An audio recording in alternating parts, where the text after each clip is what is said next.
NH-48 Chiloda Shamlaji national હાઈવેની કામગીરી છેલ્લા 6 વર્ષથી ચાલી રહી છે, પણ એ કામગીરી એકદમ મંથરગતિએ ચાલી રહી છે. ઠેર ઠેર બ્રિજો ઉપર ગાબડા પડી ગયા છે, સર્વિસ રોડના ઠેકાણા નથી, જેના લીધે કલાકો સુધી ટ્રાફિક જામ થઈ રહ્યા છે. ગાંભોઈ, શામળાજી, કરણપુર, બેના, અહીંયા સહકારીજીના મોતીપુરાનો તો 6 મહિના અગાઉ જ બ્રિજ બન્યો છે, તેમ છતાં પણ ગાબડા પડી ગયા છે. અને આ પરિસ્થિતિમાં લોકો જોડેથી મસ્ત મોટો ટોલ ટેક્સ વસૂલવામાં આવે છે, એનો અમારું સાબરકાંઠા જિલ્લા કોંગ્રેસ વતીથી સખત વિરોધ છે. ટૂંક સમયમાં નેશનલ હાઈવે ઓથોરિટી જો આના પર કાર્યવાહી નહીં કરે તો અમે મોટું આંદોલન કરીશું.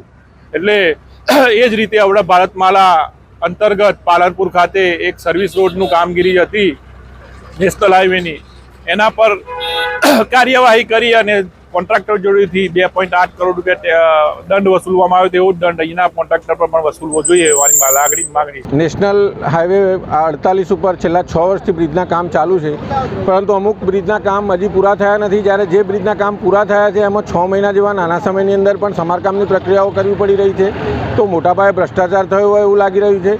અહીંયા આપણે જોઈ શકીએ છીએ કે સર્વિસ રોડના પણ પ્રોપર કામ થયા નથી, જેના કારણે અહીંયાથી અવરજવર કરતી જે સ્થાનિક પબ્લિક છે એના વાહનોને અને એમના શરીરને પણ, ઉંમરલાયક માણસોના શરીરને પણ તકલીફ પહોંચી રહી છે. આપણા આજના જે સાબરકાંઠા લોકસભાના સાંસદ છે એમના પતિશ્રીએ જે તે વખતે કોંગ્રેસમાં હતા એ વખતે રોડ નહીં તો ટોલ નહીં મુદ્દે એક મોટું આંદોલન કર્યું હતું. જ્યારે એ પોતે આજે સત્તા સ્થાને છે તો કેમ આ બાબતે વિચારતા નથી, એ પણ એક વિચારવા જેવી બાબત છે. તો હું એવી માગણી કરીશ કે તાત્કાલિક આ બ્રિજોના કામ પૂર્ણ થાય, જે કાંઈ ભ્રષ્ટાચાર થયો છે ખુલ્લો પડે અને લોકોને સુવિધાયુક્ત સુવિધા મળે, એ બાબતની હું માગણી કરું છું. મારું નામ કંદર ગોસ્વામી, હું રાયગઢ ગામનો વતની છું. મારા ગામ નજીકથી નેશનલ હાઈવે નીકળે છે, જેનું કામ છેલ્લા 6 વર્ષથી એકદમ ગોકળ ગતિએ ચાલી રહ્યું છે.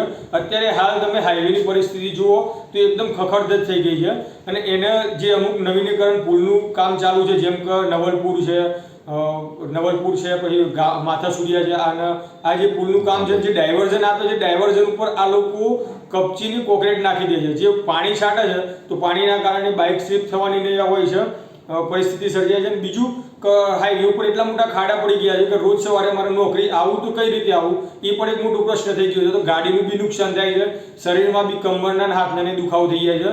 તો વહેલી સ્તરે આનું આંદોલન થયા વગર જ આ લોકો રોડનું કંઈક કરે. અને હમણાં જ વાત મળી છે કે બીજા રોડ કોન્ટ્રાક્ટરને ઓથોરિટી દ્વારા દંડ કરવામાં આવ્યો છે. તો આ ઓથોરિટીને પણ દંડ કરવામાં આવે, જેથી આ જાગે અને તાત્કાલિક નેશનલ હાઈવેનું કામ કરે. જર્જરિત બ્રિજ છે, એક બાજુનો બ્રિજ બંધ કરી નાખ્યા છે, કરણપુર કામ બ્રિજ જર્જરિત છે અને બ્રિજ આખા વળી ગયેલા છે. એનું જે સ્ટ્રક્ચર આવે, સ્ટ્રક્ચર બાર ફૂલી ગયું હોય, ટાઈપ ફૂલી ગયેલું છે. એટલે આ લોકો પુલ બંધ કરી દે છે, પાછું થોડુંક સમારકામ કરી પાછા ચાલુ કરી દે છે, પાછું એ લોકોના ધ્યાન ઉપર આવે તો પાછા બંધ કરી દે. એટલે સત્વરે આનું યોગ્ય નિરાકરણ કરી અને સારી ગુણવત્તાનો રોડ બનાવે, એવી અમારી માંગ છે. At SPU, education isn't just about today, it's about building a better tomorrow.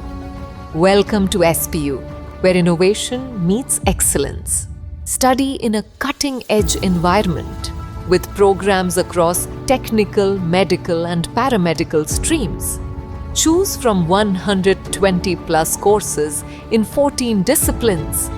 Train at our 812-bed multi-specialty hospital. Get career ready with 180 plus placement partners and global university tie-ups. SPU, educating minds, empowering tomorrows.